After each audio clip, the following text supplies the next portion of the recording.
Our guest this evening, and Bob is bringing the guest on and contacting the guest as I speak. It's 2 o'clock in the morning her time. Actually, it took a while to figure that out because of the various daylight savings time and when was daylight savings time instituted in the United Kingdom, and looking these things up on the internet, we finally figured out that both Florida and the United Kingdom are in daylight savings time, which means, in fact, there is a 5-hour difference between us. So Chantel Pierre, in fact, will be joining us shortly. Bear in mind that it is 2 a.m. Chantel's time, and she's expecting Bob to wake her up. And let's see. One moment. I'm having a message here from the main studio. Okay. Tell you what. Let's see. Let me do a PM here, and I'll see if I can straighten that out. We're having a little bit of trouble saying that the number can't be reached from the calling area. Now, this is new information. The phone company had told us we could dial in easily, and in fact, the international calling package is up and running for the network. One moment, let me PM Glenn here and see if I can get a different way to contact him. Once contact her, be right back with you.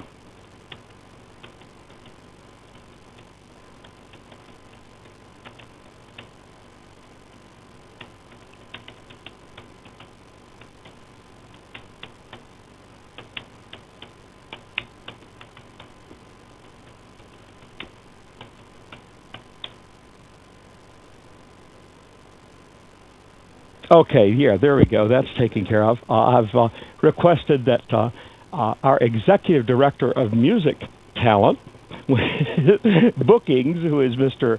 Glenn Rivera, give her a call. I know that she has toll-free long distance to the United States, but hers is 1 hour at a time, so we'll probably have her on about an hour since it's 2 o'clock in the morning her time.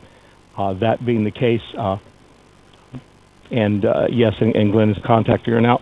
Chantel is going to be an interesting guest. Chantel had a couple of huge underground hits in around 1979, and we'll be talking about how a little girl growing up in the United Kingdom managed to make it all the way to a turntable in Portland, Oregon during the early 80s. That's quite a bit of distance for a kid growing up in England to make it all the way, and on RCA Records, no less. Tell you about some of the upcoming shows we have here. Tomorrow evening, we're going to have Jansen Borges on the show.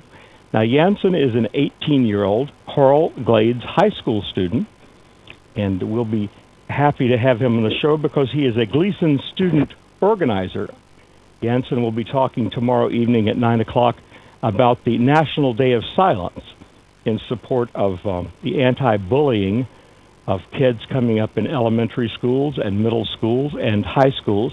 Jensen is an 18-year-old senior at Coral Glades High School, down in Coral Springs, Florida, and we're grateful that Gleason put us in touch with Jansen.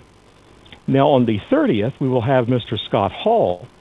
Now, Scott is a guest we've had on the past. He is with Gay American Heroes. Actually, today, Gay American Heroes had their exhibit, which is an exhibit of photographs of LGBT folks who have been murdered because of their orientation.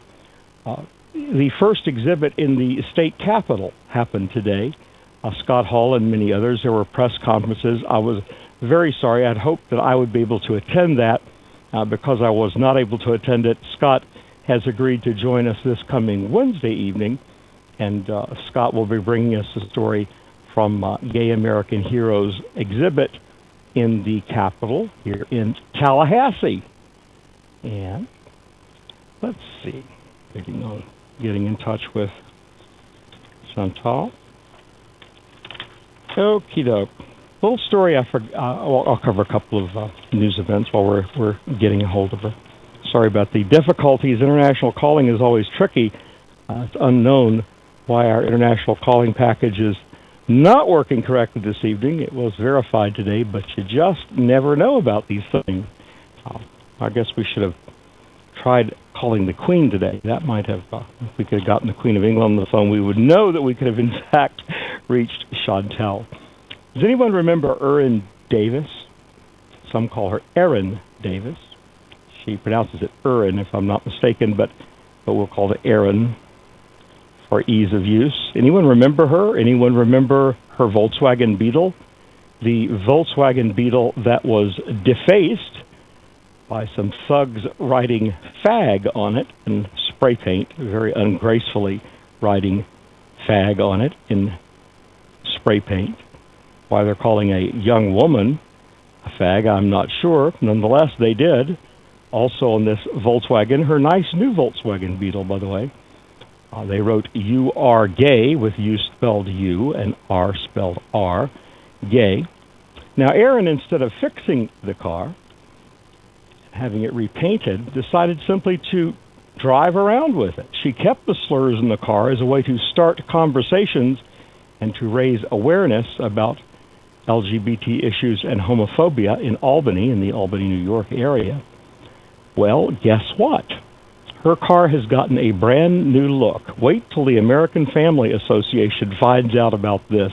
The folks at Volkswagen, yes, the Volkswagen, have given Erin's car a brand new, absolutely awesome rainbow paint job.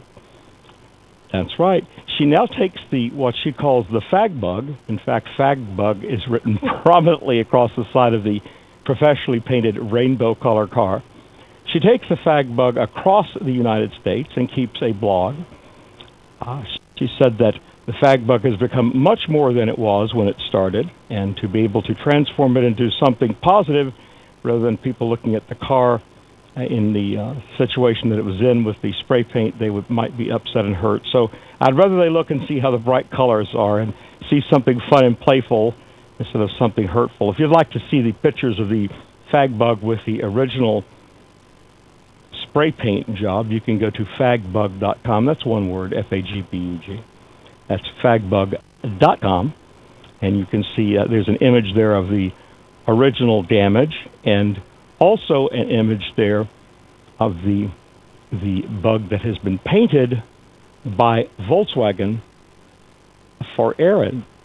When the American Family Association gets hold of that, well, Ford will be just a flash in the pan.